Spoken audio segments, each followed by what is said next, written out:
We can't wait to introduce you to a very special guest, Samm Murphy. Samm is a success and strategist and speaker on a mission to empower people to achieve their own greatness on a global scale. And it's perfect to have you at the start of the year because you know everyone starts and they've got these goals and they're like, new year, new me, better me. So this is perfect. Yes, well, thank you so much for having me. I am so happy to be here. And yes, the beginning of the year is that amazing time to say, what do we want to create? That's right. This is like the clean slate for people. So, we want to talk about how this is not only a new year, but a new decade. So what can people kind of, if they want to make this a better year, but they kind of don't know where to start, where would you tell people to start with that? Yes, absolutely. So the thing that's amazing about a new year and a new decade, and really every day that we wake up is a new blessing and opportunity and a chance that we have to make new choices, that we get to decide what is it that we want to create for our lives, what do we want to do, what do we want to bring in this year. It doesn't matter if 2019 was your best year ever,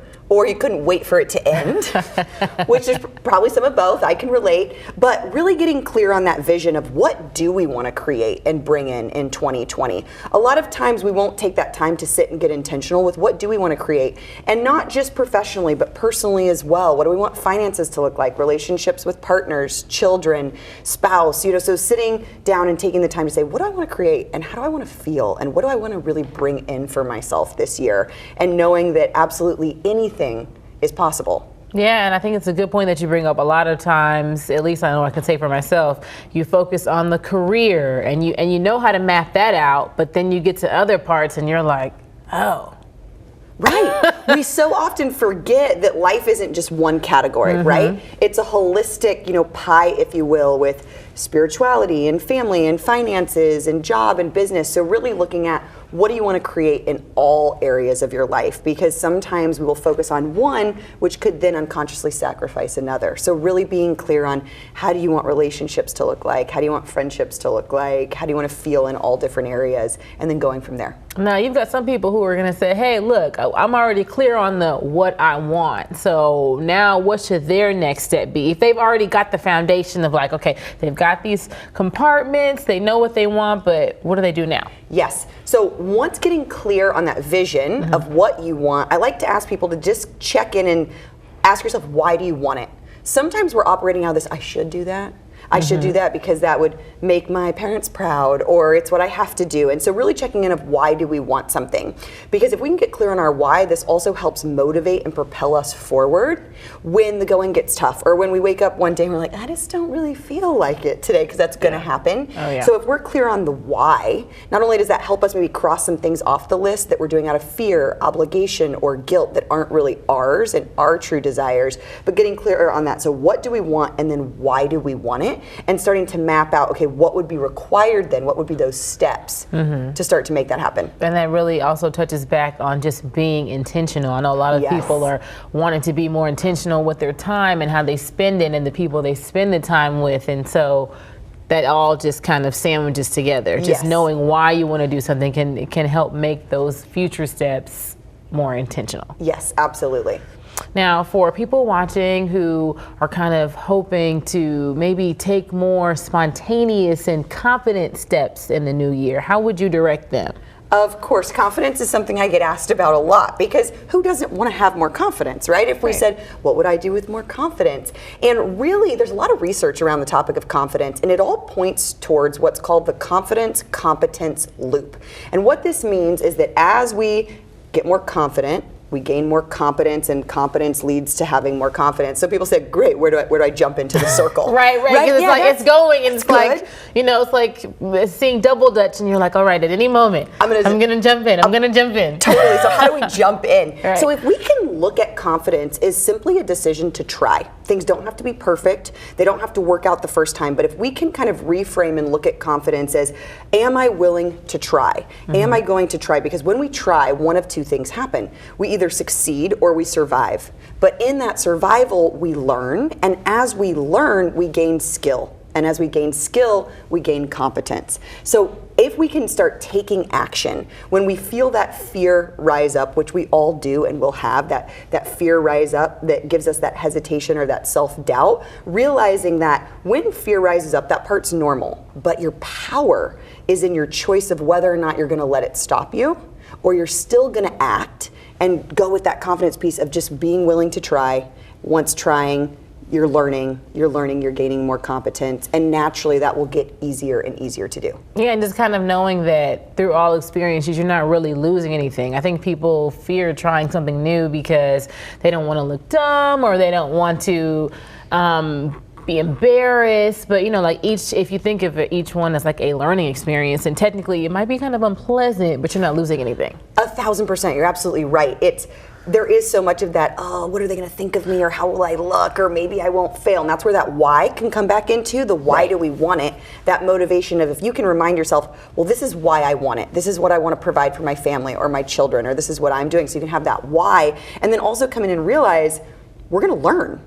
There are certain things that, there's lots of quotes and it's all over Instagram, our success can be defined as many failures as we're willing to have, or as fast as we're willing to get up. But also too, thinking about somebody that you look up to and admire, and looking at where have they fallen down and stepped back up, and we don't judge them, but we are so critical on ourselves. And there's also research that shows that we overestimate the amount of time that we think people think about us, because everybody's busy doing their own thing. Oh yeah. They're worrying about their own judgment or their own rejection. So just keeping in mind that we worry about what people are going to think or how they're going to judge us, but that really we overestimate that. Yeah, I can agree with that. So I know we've touched on confidence, we've talked about being intentional, we've talked about purpose and the why. So I think that at least for a lot of millennials especially, there's like a picture of what success looks like, and a lot of people feel like, well, I can't be happy until I have that picture. But I think it would be great if you can kind of talk about how we've got to be able to find the small victories, because if you can't be happy along the way, you get the success and then there's a possibility it might not feel how you thought. Yes, and this is something that personally I dealt with. I talk about being in this place where I had this life that looked really amazing. I did a lot of amazing stuff, and ultimately it came back to that I wasn't happy. And I was in this place of chasing happiness, just like you said, that I'll be happy when I get the right job, the right partner, when I sell the company, when I do what the thing is. And what happens with this is, if we're chasing a feeling inside a goal, and this is where I say too, when you're getting clear on what you want to create for yourself, really looking at how do you want to feel, and making sure that you can weave that into your life and your goals. Because if we're not clear on how we want to feel, and we think that obtaining something external is going to give it to us, there's a chance that we get there and when it's inaccurate, right? We still don't have that feeling that we thought it was going to give us. So then we feel maybe overwhelmed, dissatisfied.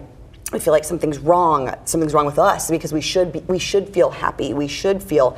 And the problem with it being in a goal is that oftentimes we hit the goal and we immediately replace it with another goal. Right. There's not like a chance to, again, celebrate that victory. It's like, okay, well, I've got it, but I've still got 12 other things I need to do in order for this to look like this picture in my head. Yes, because we hit the sales quota, so we change the sales quota. We get good grades, we have to get better grades. So if our success is always in that item, we keep moving the goalpost. And so we really want to focus on, like you said, I know it's cliche, but the journey, not necessarily just the destination. So getting clear on how do we want to feel on a regular basis? How do you want to feel when you're interacting with friends, with colleagues at work? What are activities that make you feel that way? And are you bringing that into your life?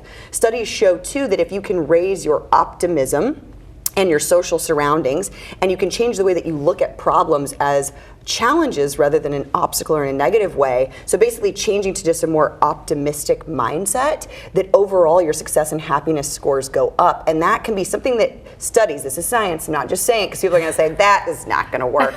Studies show that if for 21 days we can write down 3 new things we are grateful for every day for 21 days, that we can see our happiness, and as happiness and optimism goes up, success also in the workplace and professionally goes up as well. Yeah, no, that's totally a thing, because I'm someone who has to see it, so I get it. If it's written down and you see it and it becomes a habit, but I think people tend to think that people who are optimistic are just like that, but that is a trained discipline. Like, you have to train yourself. Yes. And I understand, because I've trained myself. That's something that you have to, until it becomes natural. Yes, so, it will get easier, but like you said, that's a beautiful point. Thank you for bringing that up. Is a lot of times people think confidence, a trait or a personality trait, something that you're born with, it's a habit. It's either the habit of being willing to try or letting self-doubt stop you, which is also a habit. And with positivity and mindset, we operate in a way that's been our default that maybe we're not aware of. Right. So it's getting intentional and again, starting to retrain. How do we start to, our mind will focus on what we tell it to. So if we've been in this pattern of focusing on the negative or what might go wrong, we need, like you said, to get in that place of, let's look for what's going right. And as the simple exercise of the 3 things of that we're grateful for 21 days starts to have our mind every day go, find it, find it, find it. And naturally, it starts to look for more of that on its own. Now, you've given us a lot of good gems, but I do want to make sure I give you the opportunity. Any last things that you want to share with people who are in search of success and happiness in 2020? Yeah, a big thing is really believing that it's possible or knowing that it's possible for you. We were never born in this place of thinking we can't have it. Anyone who's ever observed children, nobody gave up on the walking thing, yeah, right? That's why you love them, because kids just try again, try again, try again. There's no embarrassment. There's no shame. They're just going after it. Yes, and unfortunately, and this is no one's intention to do this, but we learn those things along the way. We learn that something's not possible for us, or maybe we shouldn't ask for that, or being polite, from teachers or from parents or wherever we adopt and pick things up along the way. So really getting back to this place of believing what's possible, knowing that anything that you want to create, if you have a desire, it's there for a reason. It's meant for you, and that you absolutely can go out and start to do it. So just having that awareness and maybe asking yourself the question, when did you stop believing it wasn't possible for you? And starting to look again, it's about that retraining, and it all starts with awareness. Once you're aware that maybe you have that thought, you can then go out and do something about it. Absolutely. Well, Sam, thank you. I just want to give you the opportunity too. If you have Instagram, Twitter, people might hear you and say, hey, I need this palpable energy in my life every day. Feel free to share. Yes, thank you so much. My name is Samm Murphy, and it is Sam with 2 M's, so it's a little tricky. So if you were to go to the website, it's sammurphy.com, and so that's 3 M's all in a row, SAMMMURPHY.com.